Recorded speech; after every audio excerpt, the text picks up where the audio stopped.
Okay, over to you, John. Thank you. Well, I'm starting with a very broad generality. So this remark that I'm about to make would be hard to make precise in detail. But the broad generality is that in economics, there are broadly two approaches to dealing with questions of externalities. And we are dealing with a question of externalities. Greenhouse gas, which causes climate change, is an externality. I'll talk more about that later.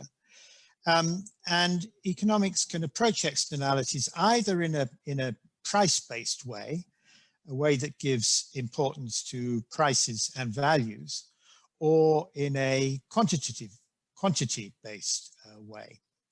It's a very broad distinction that. It's very crude, but it's a useful one at any rate to start off with. Now, in turn, each of those two approaches can be divided into two because each of them has an epistemic facet and each of them has a practical facet. First of all, when we're coming to deal with climate change, we need to figure out what we ought to do about it, what our aim should be in tackling climate change. And this is an epistemic question. What ought we to aim at? We're trying to find out what we ought to aim at. And we can make that, come to that conclusion either in a price-based way or in a quantity-based way, as I'll describe in a moment. And then when we've decided what we ought to aim at, then we can either adopt a price-based methods for achieving it or quantity-based methods of achieving it. We can use price instruments or quantity instruments aimed at trying to achieve whatever aim we've picked. And although both of the broad approaches, the price-based and the quantity-based approaches, have both those facets, it is possible to separate them. So, for example, we could use a quantity-based approach to work out what our target should be, what we should aim at, and we could use price-based instruments to try and achieve those targets.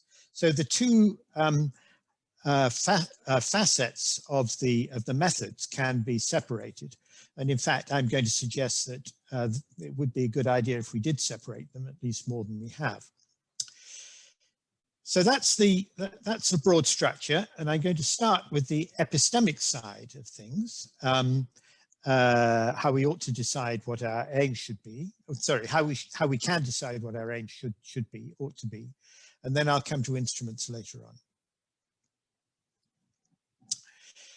So let's start with the price-based approach to the epistemic role. How are we going to set our priorities? That's to say, pick our aims on the basis of prices. Well, I really mean on the basis of valuations. I could have said the value-based approach as an alternative to the price-based approach. That's what I mean. We're going to evaluate the things that we might do, and we'll do that in some sort of a cost-benefit analysis. That's the basis of the price-based approach to priority setting. Now, when we do that, and we're dealing with climate change, really the very first thing that comes up is how are we going to evaluate the thing that causes climate change, namely emissions of greenhouse gases. What we need to do is fix some sort of a price on those emissions, and this will be a cost because it's a negative price. Emissions are a bad thing, so we need to calculate what's called the social cost of carbon. We need to know how much is the value of the harm that's done by emitting carbon. This is an external cost because when you emit carbon, very little of the harm done by the emissions falls on you, a negligible amount. Your carbon, your greenhouse gas spreads around the world, and it does harm to everybody across the whole surface of the world. And it's that total harm which we need to take account of in the social cost of carbon. So that's really the first price we need if we're going to use a price-based approach. And doing that is actually really difficult. In order to calculate a social cost for carbon, you have to make quite a number of assumptions. You need quite a depth of theory in order to arrive at an appropriate value. For instance, you need to think about the social discount rate, how we're going to value things that happen in the further future in relation to things that happen in the near future. And because of all these valuational problems, estimates of the social cost of carbon do vary quite extensively. There is by now something more of a consensus emerging than there was a few years ago. If you wanted a consensus value, I think I could give it to you. It'll be somewhere in the region of, shall we say, $60 per ton of carbon dioxide, something along those lines. But the range is very, very great. And it does depend on a lot of assumptions about valuation. But I'm going to cut through a lot of that because we're interested only in health. So I want to concentrate on the health costs of greenhouse gas emissions. And I'm going to concentrate on only one of those two, more particularly, one component of the health cost, the external health cost, and that is the shortening of people's lives. Climate change certainly shortens people's lives. It does a lot of killing. That's by no means all of the external costs. In fact, it's not even the whole of the health component of the external cost. It's not the only health effect of climate change, killing, but it is a substantial fraction of the harm, of the health harm that's done, and indeed a substantial fraction of the whole harm that carbon dioxide emissions do. So this is an important thing to focus on. How much killing is done by emissions of carbon dioxide. And we have a convenient unit for measuring it. We can just measure it in terms of length of time, the amount of life that's lost as a result of emissions of carbon dioxide. So this is like qualis or dalis, but I'm just, for simplicity, ignoring the question of quantity. I'm just going to look at how much people's lives in total are shortened by emissions. This is gives us a simplified perspective, and it cuts through many of the complications of valuation. So it means that I can now give you some numbers. I'm going to do that immediately. So I don't have to worry anymore about the caveats of how we do valuations, or I can sort of skate over them more effectively. So here are some numbers. It says here, I get these results. In a moment, I'll tell you where I got them from, and they're not to be taken particularly seriously. They're crudely estimated, but I think they give you at least some idea. But I need to start by explaining them a bit, because even the social cost of carbon, simplified as much as I've done it, is actually quite a variable thing. And that's because it depends on the state of climate change. The relation between greenhouse gas emissions and the killing that they do is, it's not a linear one. In fact, the more that's emitted, the greater is the rate of increase in the killing that's done.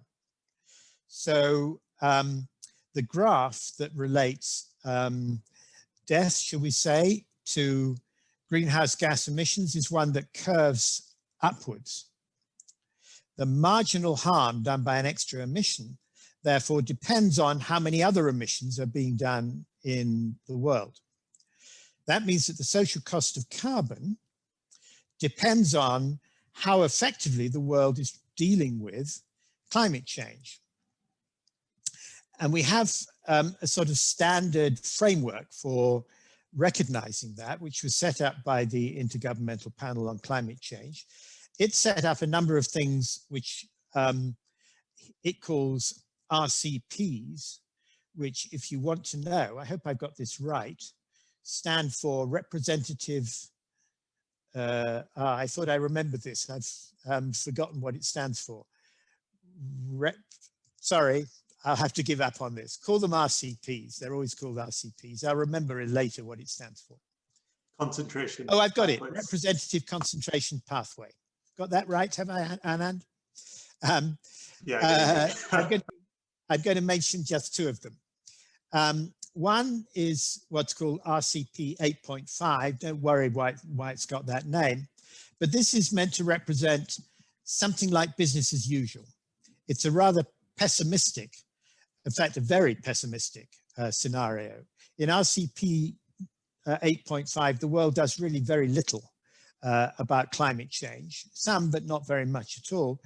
And I'm going to contrast that with RCP 4.5, which is not by any means a spectacular, doesn't represent a spectacular effort to control climate change, but it's moderately optimistic. It's rather actually quite a lot better than the world is doing at the moment. So this is a fairly optimistic scenario. And as I've just been explaining, if we don't do much about climate change, the social cost, the harm done by carbon is going to be a lot greater than if we do a lot about climate change, because the relation is non-linear. So there's the background, and now here are my numbers.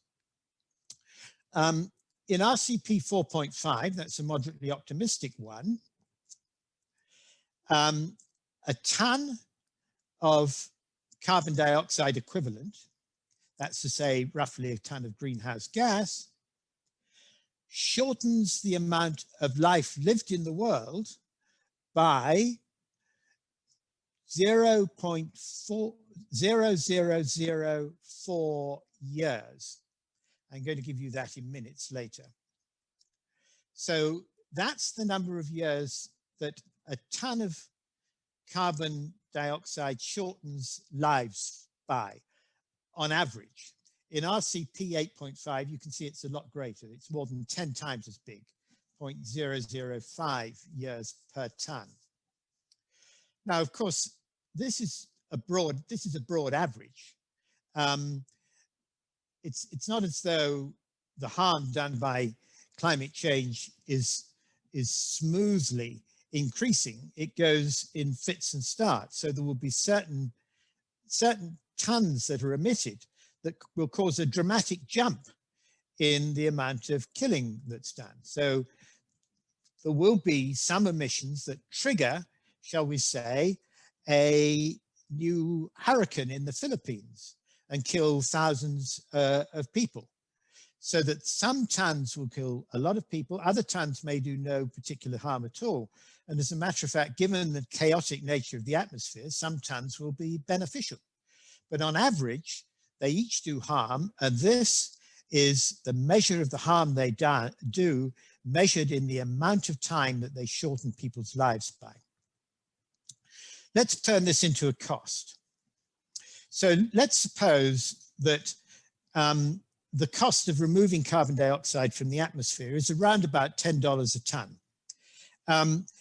When I say removing carbon dioxide from the atmosphere, I mean just reducing the amount of carbon dioxide there is in the atmosphere.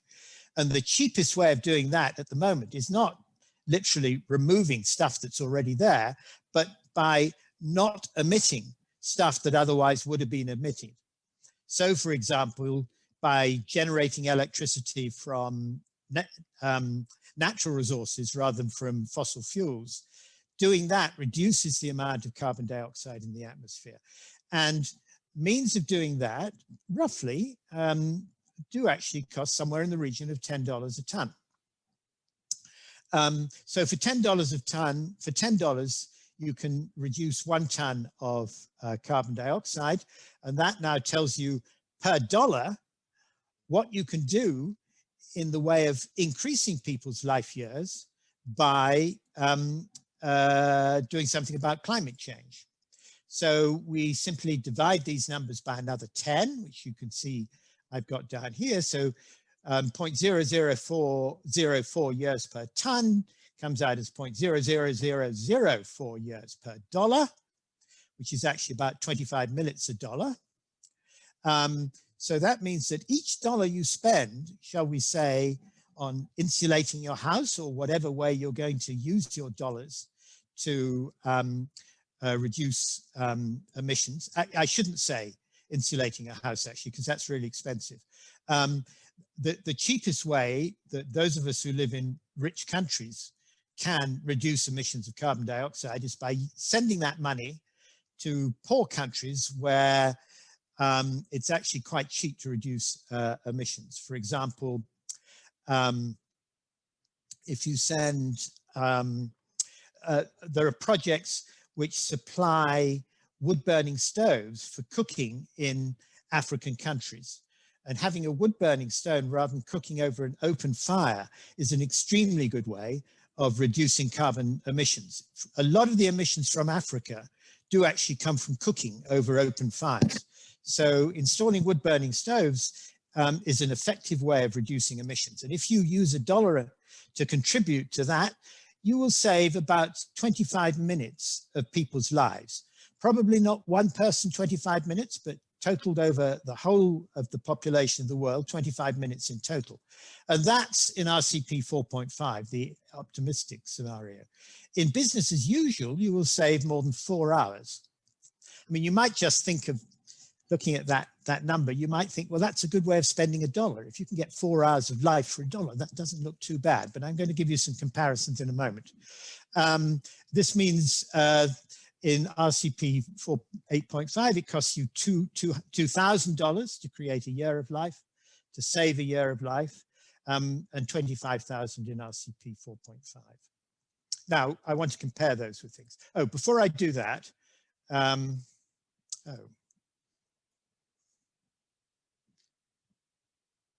I ought to tell you where I got these very crude numbers from. They come from very sophisticated work done by all these authors. The lead author is Tamara Carlton. All these authors who have, using very sophisticated statistical methods, calculated what they call the mortality costs of carbon emissions. But they present their results in terms of money, in terms of dollars. They convert the saving of life into dollar values, and they present them in terms of dollars. And I have done some reverse engineering on those figures in order to get them back to years of life rather than dollars. Now, you might think that was just a very simple thing to do because it's just one money value of life, but actually that's not so, because they use many different values of life for different years and in different places and so on. So that was not such an easy thing to do, and I could only do it in a very crude way. So whereas their figures, which are in terms of dollars, are worked out in quite precise details, mine are very crude extracts from theirs, and that's why you shouldn't put too much weight on these numbers that I'm giving you. But I hope at least they do give you some orders of magnitude. Now, comparisons. Remember, I gave you, say, in terms of dollars per year, I gave you $25,000 in 4.5, $2,000 in 8.5, and that's per year of life, the value per year of life. Now, let's compare this with other values per year of life that you find around.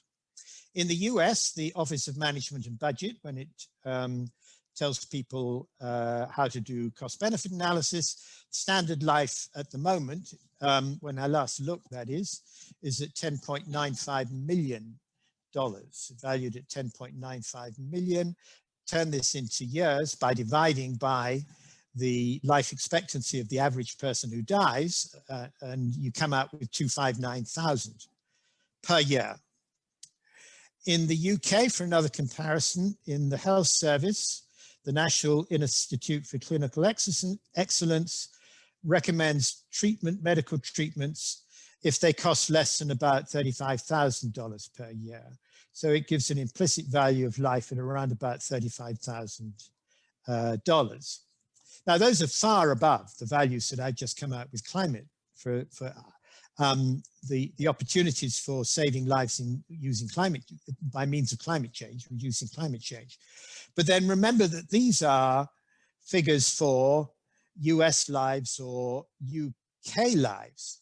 And they tell you what the UK thinks it's worth spending to save a British life, what the US thinks it's worth spending to save an American life. And evidently, it's quite clear that the governments of those two countries think that their own people's lives are a lot more valuable than the people's lives around the world. They value global lives, which is what I was talking about, at a lot less than their own national lives. That's just transparent from the way these figures are working out. So now let's look at a different attempt at seeing what we value life. So I looked on the website of GiveWell, which spends a lot of effort trying to work out what are the benefits of giving money to different charities. And GiveWell lists charities that it reckons can save a person's life for about $2,500. And that comes in at about $625 per year by my estimate. And this is 0.0016 years per dollar. Now compare that with the figures. So this is $625 per year.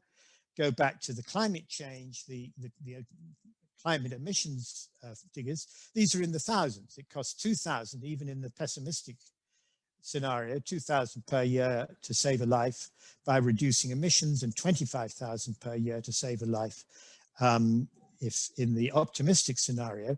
And that's much more than it costs you to save a life if you give money to a charity that uses it, for instance, to cure people of tuberculosis in Africa. So this is a lesson to learn from these figures. I think this is the first lesson to learn, really, that slowing climate change it saves lives, but it's very far from being the cheapest way of saving lives. That, I think, is something to bear in mind when you're thinking about priorities. Nevertheless, we should spend money on reducing climate change. And you might ask, why? Since there are so much better ways of spending money to save lives at the moment. We could do much better to use money to cure people of tuberculosis, or another example is just to eradicate malaria. I don't know whether the stories I hear about malaria are right, but people tell me that for a mere few tens of billions of dollars, it would be possible to eradicate malaria for really not very much money. It would be possible, but even if it isn't, there is lots of value to be gained by spending money on reducing malaria. I put here in my picture, which shows years of life saved per dollar. I put attacking malaria, attacking malaria as really an effective way of doing it. Curing tuberculosis, lower down, and a lot lower down here, I've got reducing greenhouse gas emissions, dealing with climate change. But these are all the marginal benefits of spending a dollar at the moment in present conditions. So this means that if you've got a little bit of money, if you've got some money and you yourself want to use your money on doing good, and you want to do it by saving lives, you should spend it on malaria or tuberculosis or something else. But at any rate, you shouldn't spend it on reducing your greenhouse gas emissions. You can use your own money much better by doing other things. So that's how it should appear to you, unless you're Bill Gates. But if you're a government, and a rich government, you have to look way beyond the marginal benefit of the dollars that you might spend. Because by the time you spent merely a few tens of billions of dollars, you will have got rid of malaria, or you might have got rid of malaria, and then you will be going on to some of these more expensive ways of saving life. So once you're thinking of spending a lot of money, you're pushing yourself out here towards this end of the dollar scale, and climate change is now the thing that you should be spending money on. And you can see altogether there is much more benefit to be got from dealing with climate change than there is for dealing with malaria. The benefit in total for dealing with malaria, assuming that after a while, if you spend enough, it becomes eradicated, and then there's no more malaria, well, that's the benefit to be got from controlling malaria, just this rectangle here, this funny shaped object. The benefit to be got from controlling climate change goes on and on forever. However much you spend on it, you can always spend more and you can gain more benefit for it. So that's why climate change remains a priority, even though at the margin, the cost of saving life by means of climate change is a lot less than the cost of saving life by other means. Right, now the alternative broad approach, the quantity-based approach. And let me come to deal with the epistemic side of that first. That's what I'm talking about. The quantity-based approach has been embedded in the UNFCCC. I better tell you what this stands for. The United Nations Framework Convention on Climate Change, right from the beginning. This is the United Nations body that attempts to bring countries together to do something about climate change. And it's in its constitution, at the beginning, it declared its aim is to achieve stabilization of greenhouse gas concentrations in the atmosphere at a level that would prevent dangerous anthropogenic interference with the climate system. So what it was doing was setting up a target to aim at in terms of quantity, not in terms of value, not in terms of benefit to be gained by doing it, just to hold the greenhouse gas concentrations in the atmosphere at some particular level. And what that level is defined at is in that phrase there. For years, it thought about greenhouse gas concentrations as a target. More recently, it talks about temperature targets. So you will be very familiar with the 2-degree temperature target, or now with the 1.5-degree temperature target. These are targets that have been agreed upon comprehensively by virtually all the nations in the world. They say, we think that this is the temperature increase that we should aim at in our climate policy. So we've got a quantity target set up by them. And from that, they derive a target in terms of total emissions of carbon dioxide, which is a so-called a carbon budget. So a carbon budget is a derivative quantity target, a quantity of carbon dioxide, which can be emitted. And it's derived from the temperature targets. The science behind this idea of a carbon budget is that ultimately, the degree of global warming that happens depends mainly on total emissions of carbon dioxide, or total emissions of greenhouse gas altogether. It's total emissions that determine how much global warming there will be. And the pattern of the emissions, how they're distributed across time, makes very little difference to what the overall climate change is. So we can concentrate on the total and not worry so much about the annual emissions, the rate of emissions, and the total is what's called the carbon budget. And the different temperatures give you different carbon budgets. 2 degrees gives you a bigger carbon budget, 1.5 degrees gives you a smaller carbon budget. But these are quantity targets that have been arrived at and now pretty much agreed by all the nations. So we have quantity targets that have been set up on this approach, which has been championed by the UNFCCC from the beginning. I think this is useful. I do think that this quantity approach has a lot to recommend it. And one of them things is that we now recognize, and this is actually fairly recent, that we have to get to, the world has to get to net zero emissions. And that's sort of obvious once you have recognized as a carbon budget. Because so long as emissions are positive, then the total of emissions is increasing. And that means that global warming is increasing, since global warming depends on the total of emissions.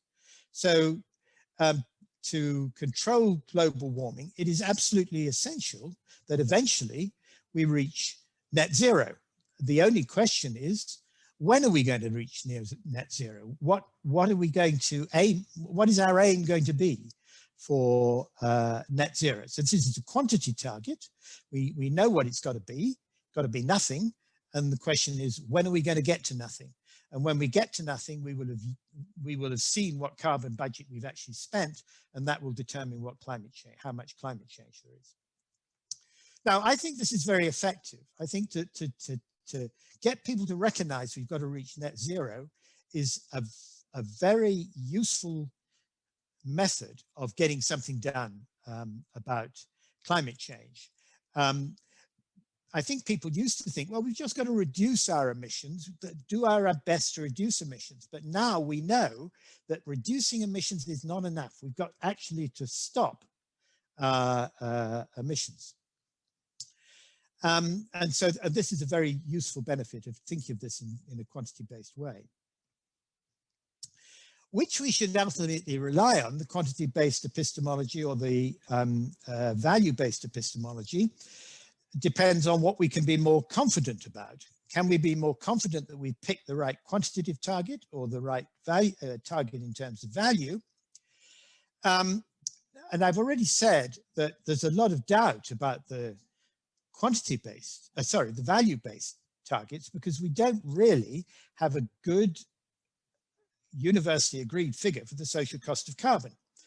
Anything we do on the social cost of carbon is seriously questionable. So there's a lot of uncertainty revolves about the price-based approach. And that's probably why the quantity-based approach has become favored in the international United Nations process. And as I say, the idea of a carbon budget is very useful. But I do think we should recognize that it isn't without uncertainty either. Those targets of 1.5 degree or 2 degrees, to be honest, those targets are just pulled out of the air. They're based on almost nothing. I think it's sometimes the UNFCCC would like people to think that there's some sort of a threshold that will happen at 2 degrees. And if we go over 2 degrees, the world is doomed. And if we stay below it, it isn't doomed. But that just isn't true. What we know is that things get worse and worse and things get more and more risky the more the emissions of greenhouse gas have been, but it's a steady downward progression. There isn't any big chop off at 1.5 or 2 degrees. So those targets are pretty arbitrary as well. So we don't have very firmly based targets of either sort. Now, to the practical side, I've been talking about the epistemic side of these two approaches. Now to implementation side. And on the price-based approach, the implementation side is easy. What you do is set a price on emissions. And the price of emissions should be equal to the external cost of emissions. And the most straightforward way of doing that is by having to have a carbon tax. We have a universal carbon tax, which means that whenever anyone emits some greenhouse gas, they have to pay for that by paying a cost, a carbon price, and that cost can most easily be collected by means of a carbon tax. It doesn't have to be by means of a carbon tax. We can set a price on carbon by means of a cap and trade system, which in a way has a quantity because it sets a cap, which is a quantity, but then if it's a cap and trade system, people can trade in the cap. So if you're a company and you've been given a maximum of carbon dioxide emissions that you can reach, you can buy more or you can sell those. And that means that there is a price emerges on a carbon dioxide. And this turns it into a sort of price mechanism for controlling greenhouse gas emissions. Now, this is from the point of view of economic theory, this is a very good way of doing it, because a carbon tax is a textbook tax. It's a textbook response to an externality. It's known as a Pigovian tax.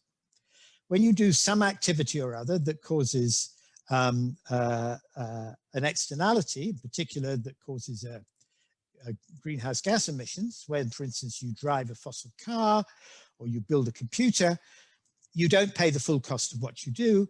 It's got an external cost. That's to say, some of the cost of what you do is borne by people around the world who suffer the harmful effects of your emissions. So you cause emissions, the emissions are costly, but you don't pay the cost. It's the people who are harmed by them around the world that pay it. So you don't take the full cost of what you do into your decisions about what to do. You don't properly take external costs into account.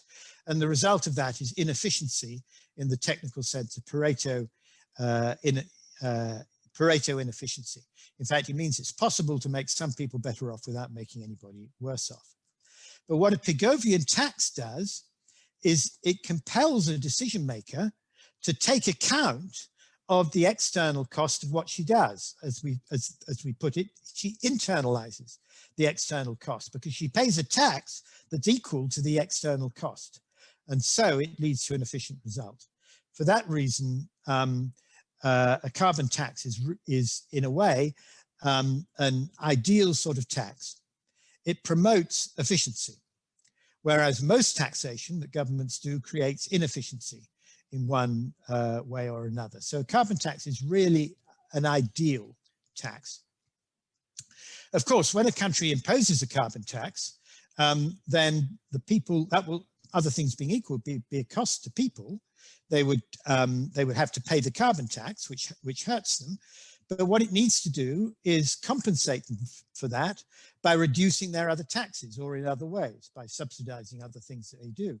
So it can impose a carbon tax in a way that actually doesn't do anybody any harm. It creates efficiency and it does nobody any harm. That in theory is possible, and economic theory shows that it's possible. It's possible to implement a carbon tax in a way that leaves no one worse off. So this is an ideal.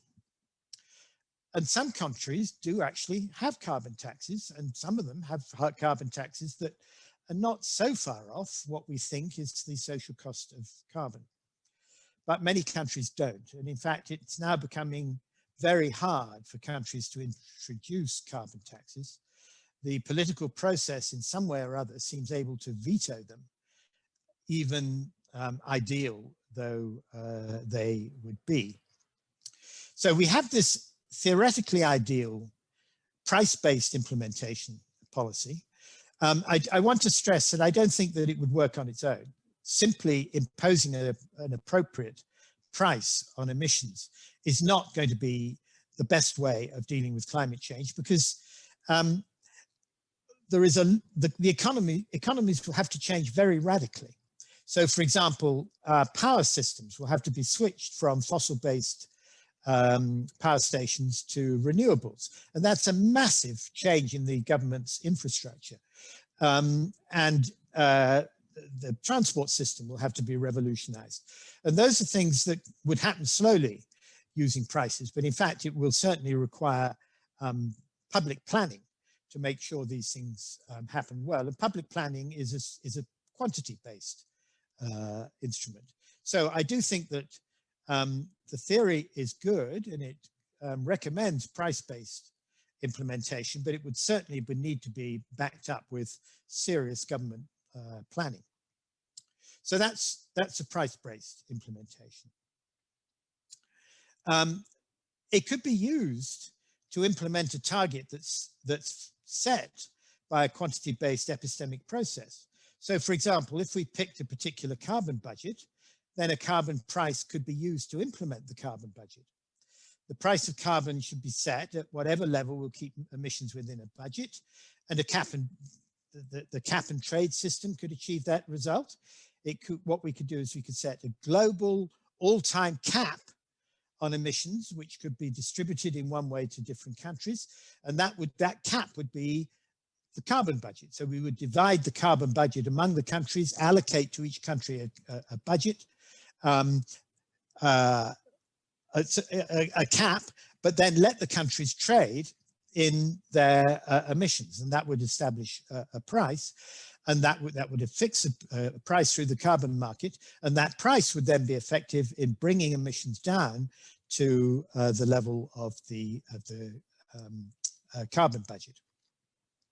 Why do it that way? Well, because it preserves efficiency. Not all countries and not all sectors of a country's economy can be expected to decarbonize equally. Some sectors of an economy are essential, and it may be that in some of those decarbonization is very difficult. And in that case, when we get to net zero, if that's our target, those sectors will continue to emit, but just because they can't avoid emitting. Meanwhile, there will have to be carbon extraction industries that take carbon out of the atmosphere, altogether, the extraction will have to become equal to the emission. And the extraction industries will will be paid for removing carbon dioxide from the atmosphere, and they will be paid a price that's equal to the carbon price, the external social cost of carbon. And net zero can be achieved that way, and it can be achieved with efficiency because it recognizes that some industries, some sectors actually really have to do emissions, and it would be very, very expensive for them to reduce their emissions to zero. How does the quantity-based approach implement? What's a practical implementation facet of the quantity-based approach? Well, lots of things. You can just think of examples. Building regulations, which require houses to be insulated. Banning of fossil fuel cars. Direct planning of the energy sector, involving building power stations and nuclear power stations and renewable power stations. Governments issuing edicts to the public sector to decarbonize.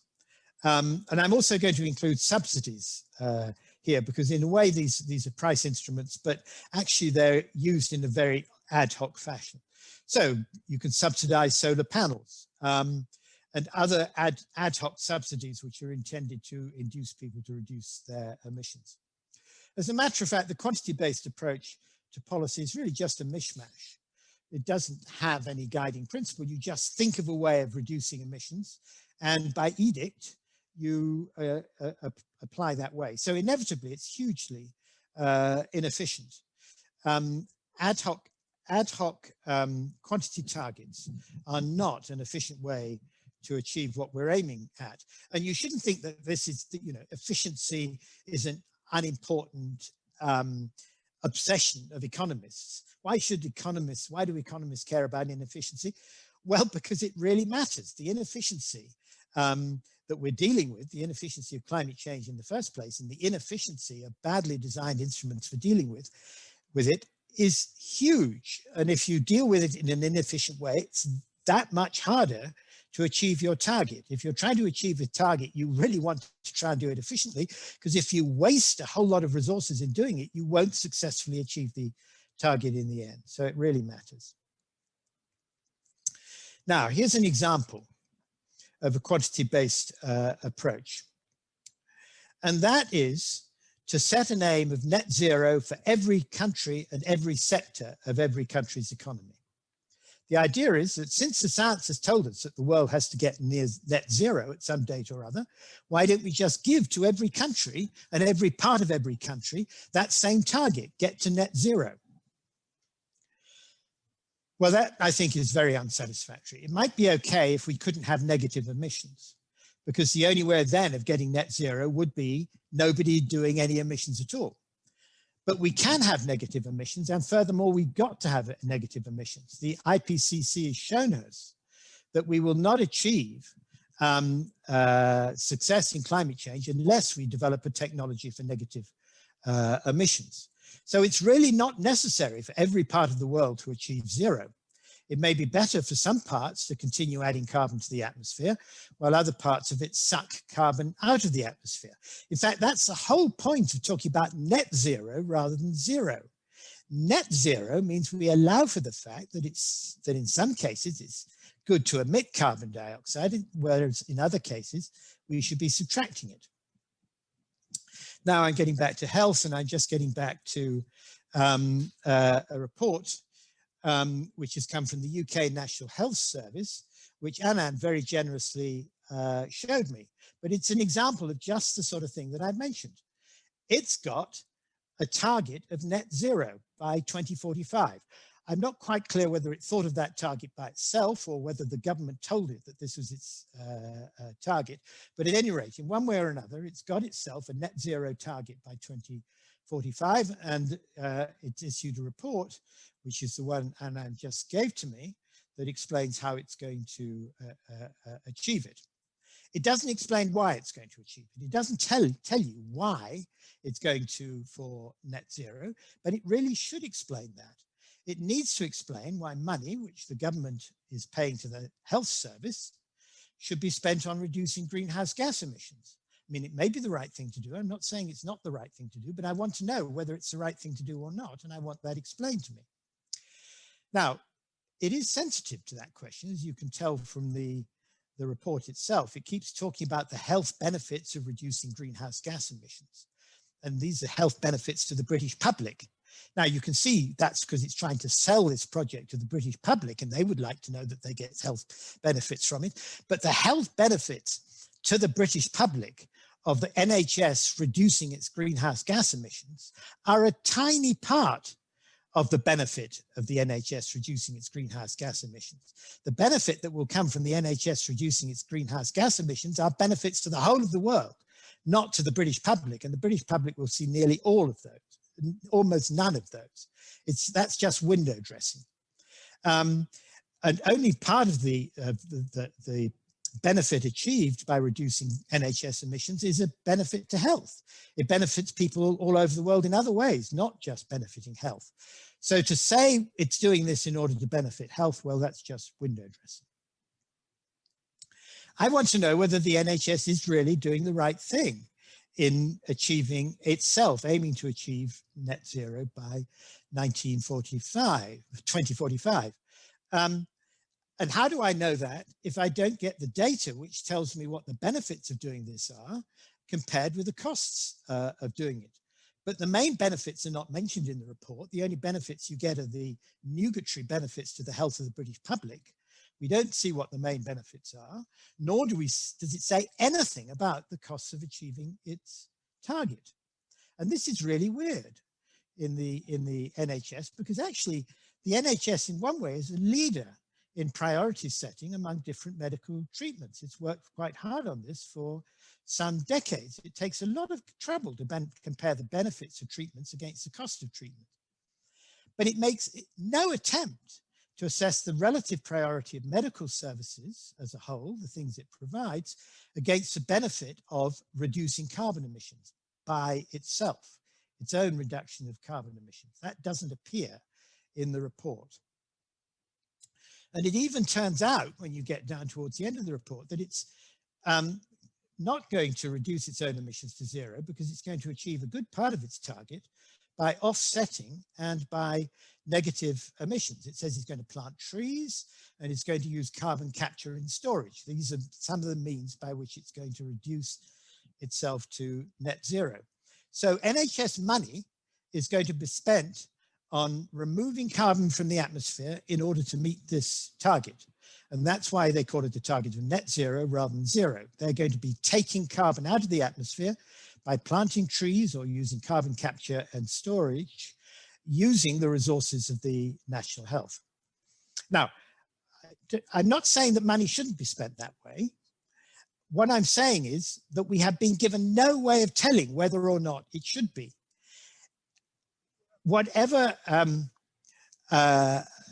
any carefully calculated, thought out approach to setting priorities, relative priorities between carbon reduction and health, has been subverted by this arbitrary quantity-based target that it's taken on of achieving net zero.